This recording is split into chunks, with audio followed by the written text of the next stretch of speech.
بسم اللہ الرحمن الرحیم۔ شروع کرتی ہوں اللہ کے نام سے جو بڑا مہربان اور نہایت رحم کرنے والا ہے۔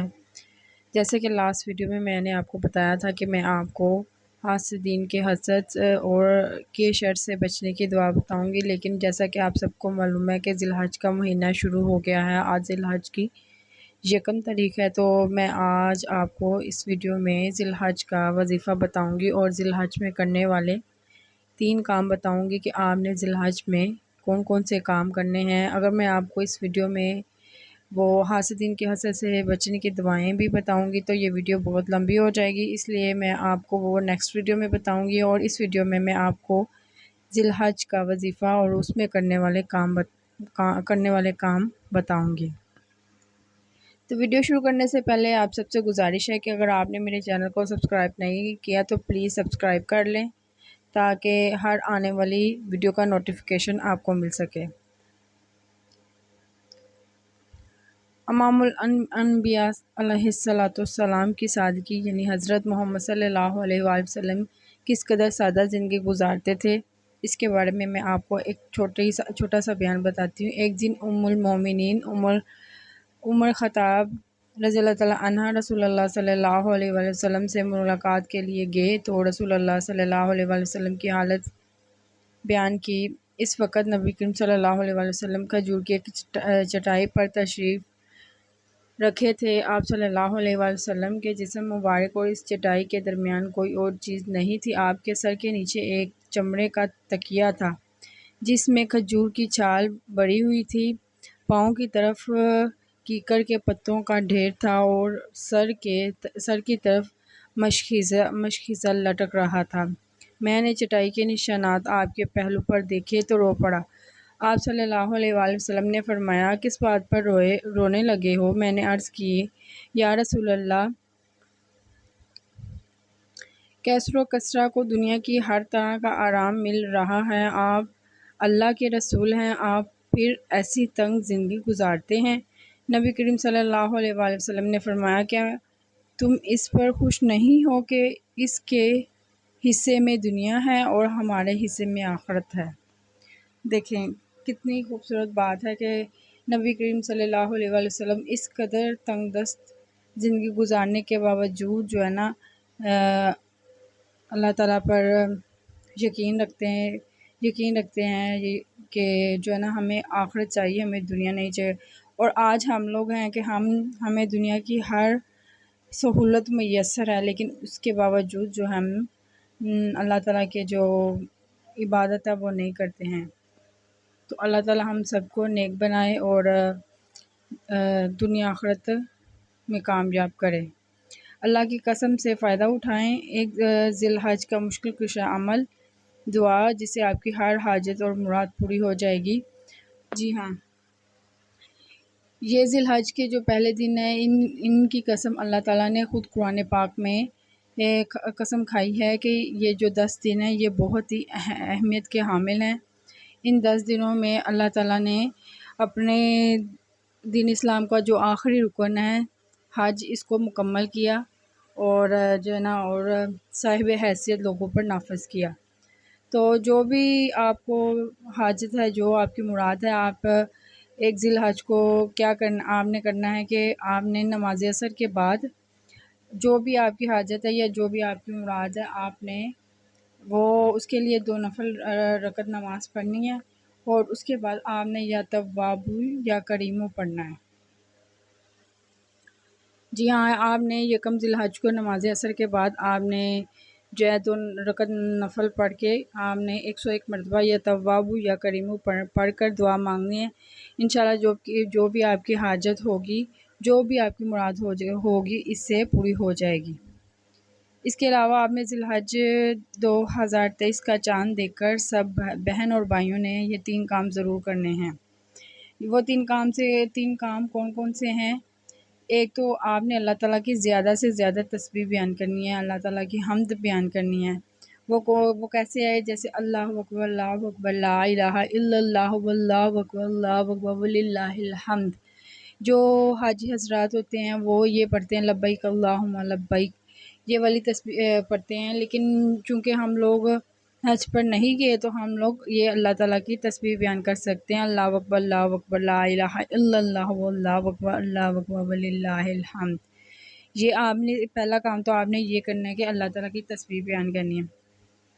دوسرا، آپ نے ان 10 دنوں کی راتوں کو قیام کرنا ہے، کیونکہ ان 10 دنوں کی راتوں کی قسم اللہ تعالیٰ نے کھائی ہے، تو ان 10 راتوں میں آپ نے قیام کرنا ہے، کہ آپ نے یہ نہیں ہے کہ ساری ساری رات قیام کرنا۔ آپ جسٹ 2 نفل پڑھ سکتے ہیں اور اپنی حاجت، اپنی مراد جو ہے اس کے متعلق دعا مانگ سکتے ہیں، اور تلاوت کر سکتے ہیں، ذکر اذکار کر سکتے ہیں، وہ تہجد کے ٹائم کر سکتے ہیں، یا رات کو عشاء کی نماز کے بعد، یعنی 10 بجے، 11 بجے، 12 بجے، ان 10 راتوں میں آپ نے ضرور سے قیام کرنا ہے، ٹھیک ہے۔ یہ دوسرا کام ہو گیا۔ اور تیسرا کام، آپ نے روزہ رکھنا ہے۔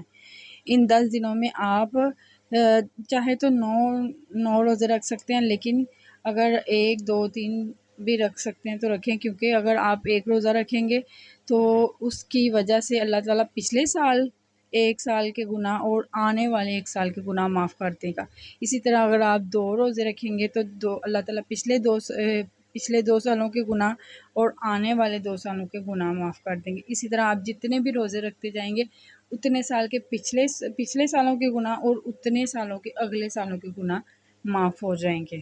تو آپ نے روزہ بھی ضرور رکھنا ہے۔ یہ 3 کام ضرور کرنے ہیں اللہ تعالیٰ کی۔ آپ نے تسبیح بیان کرنی ہے، دوسری راتوں کو قیام کرنا ہے، اور تیسرا جو ہے وہ روزہ رکھنا ہے۔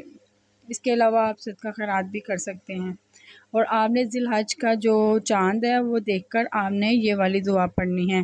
ذی الحج کا چاند دیکھ کر یہ دعا پڑھیں، بسم اللہ الرحمن الرحیم، اللہم انی اسألک ان تکشف عنا فیہا البلاء وتستجیب لنا فیہا الدعاء۔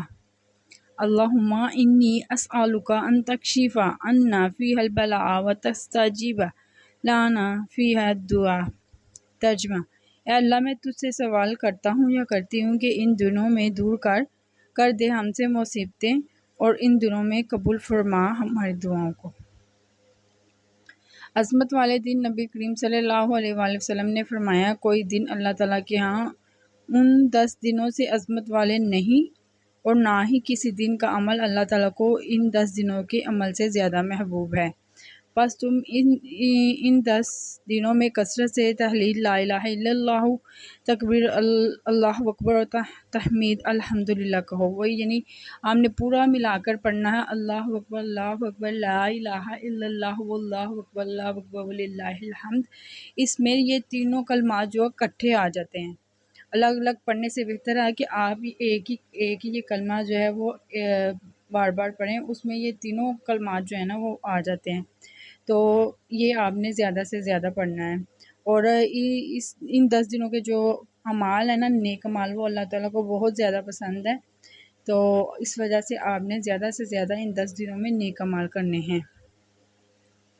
دنیا کے افضل ترین دن افضل الایام الدنیا العشرہ، یعنی عشر ذی الحج۔ دنیا کے دنوں میں سب سے افضل دن ذی الحج کے 10 دن ہیں، یعنی کہ یہ جو 10 دن ہیں یہ بہت ہی زیادہ افضل ہیں۔ اس میں آپ نے ضرور سے عبادتیں کرنی ہیں اپنی حیثیت کے مطابق۔ سال کے 3 عشرے ہوتے ہیں، سال میں 3 عشرے بہت ہی معروف ہیں، بہت ہی یعنی مشہور ہیں۔ ذی الحج کا ابتدائی عشرہ یہ جو چل رہا ہے، یہ جو پہلے 10 دن ہیں، یہ جو ہے بہت زیادہ یعنی مشہور ہیں، بہت ہی اچھے ہیں۔ رمضان کا آخری عشرہ، یہ جو رمضان گزر کے گیا ہے اس کا جو آخری عشرہ، اور محرم کا پہلا عشرہ، اور اللہ خیر کرے جو آنے والا محرم ہے اس کا جو پہلا عشرہ ہے وہ بھی بہت زیادہ مبارک ہوتا ہے۔ ان تینوں میں فرق کیا ہے؟ ان تینوں میں یہ فرق ہے کہ رمضان کے جو آخری عشرے ہیں اس میں اللہ تعالیٰ نے قرآن پاک کو مکمل کیا تھا، کمپلیٹ کر کے نازل کیا تھا۔ اس کے علاوہ یہ ذی الحج کے 10 دن ہیں، اس میں اللہ تعالیٰ نے جو اپنے دین اسلام کے ارکان ہیں، جیسے کلمہ طیبہ، نماز، روزہ، زکوٰۃ، حج ہے، حج جو لاسٹ ہوتا ہے، یہ لاسٹ اللہ تعالیٰ نے کمپلیٹ کر کے تو لوگوں پر نافذ کر دیا کہ جو لوگ صاحب حیثیت ہوں گے وہ حج عطا کریں گے۔ اس کو کمپلیٹ کیا تھا، اس لیے اس کی بہت زیادہ اہمیت ہے۔ اس کے علاوہ جو محرم میں آپ سب کو جانتے ہیں کہ اس محرم کے جو پہلے عشرے میں ہمارے نبی پاک صلی اللہ علیہ وآلہ وسلم کی آل اولاد نے اپنے سر کٹوا کر اپنی جانوں کا نذرانہ پیش کر کے ہمارے لیے دین اسلام کو سربلند کیا، ہمارے لیے مطلب مضبوط کیا کہ ہم آسانی سے دین اسلام کی پیروی کر سکیں اور اس پر عمل کر سکیں۔ انہوں نے اپنی جانوں کا نذرانہ پیش کیا تھا شہدائے کربلا نے، اس وجہ سے محرم کے پہلے عشرے کی بہت اہمیت ہے، اور اس میں ہی انہوں نے اپنی جانوں کا نذرانہ پیش کر اسلام کو سربلند کیا اور ہمارے لیے تا حیات رکھا۔ تو جو ہے نا، ہمیں اللہ تعالیٰ توفیق عطا فرمائے اسلام پر عمل کرنے کی، اور اس کو سربلند ہم رکھیں۔ تو مجھے امید ہے کہ آپ کو آج کی ویڈیو بہت ہی پسند آئی ہوگی۔ تو میں نیکسٹ ویڈیو میں آپ کو حاسدین کے حسد سے بچنے کی دعائیں بتاؤں گی۔ تو خدا حافظ۔